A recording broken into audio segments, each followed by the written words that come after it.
अस्सलाम वालेकुम। Welcome to cartoon कहानी। प्यारे बच्चों, ये कहानी है सारस और लोमड़ी की। किसी जंगल में एक चालाक लोमड़ी रहा करती थी। वो हर वक्त दूसरे जानवरों को बेवकूफ़ बनाती और उन्हें शेर का शिकार बना देती, क्योंकि उसकी शेर के साथ अच्छी दोस्ती थी। एक दिन वो हाथी के बच्चे के पास पहुंची और उसे बोली, तुम यहाँ क्या कर रहे हो? तुम्हारी माँ तुम्हें नदी के पास ढूंढ रही है। हाथी का बच्चा नदी के पास पहुंच गया। दूसरी तरफ शेर को बोली, मैंने तुम्हारा शिकार नदी के पास भेज दिया है। शेर दौड़ता हुआ वहां पहुंचा और जाकर हाथी के बच्चे को खा गया।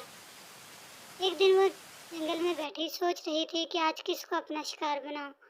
वहां पे एक सारस आ गया।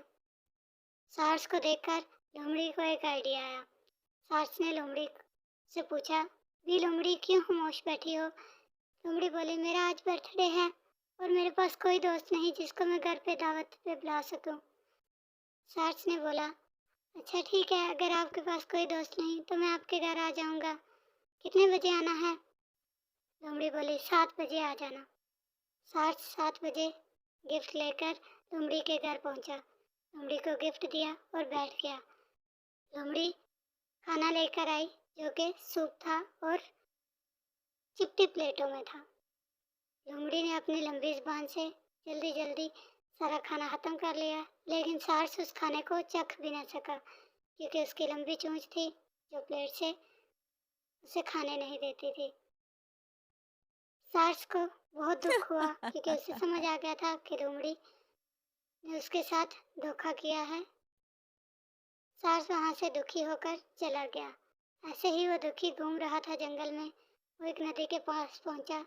नदी के में अपने आप को देखकर उसे एक आइडिया आया।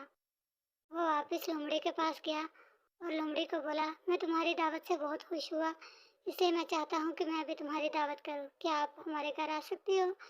ये लोमड़ी लालची भी थी और भूखी भी। बोली, क्यों नहीं, जरूर आ जाऊंगी। कितने बजे आना है? सारस बोला, 7 बजे आ जाना। 7 बजे लोमड़ी सारस के घर पहुंच गई। जाकर बैठ गई। सारस से बोली, क्या बनाया है खाने में? सारस बोला, तुम्हारा पसंदीदा सूप बनाया है।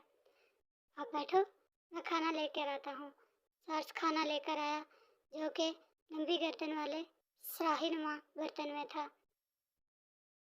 सारस ने अपनी लंबी चोंच से स्राही के अंदर से सारा सूप पी लिया, लेकिन लोमड़ी का मुंह स्राही के अंदर नहीं जा सकता था, इसलिए उसे भूखा ही घर वापस आना पड़ा। उसे बहुत दुख हुआ और एहसास हुआ कि सारस ने उसके साथ वही किया जो मैंने उसके साथ किया।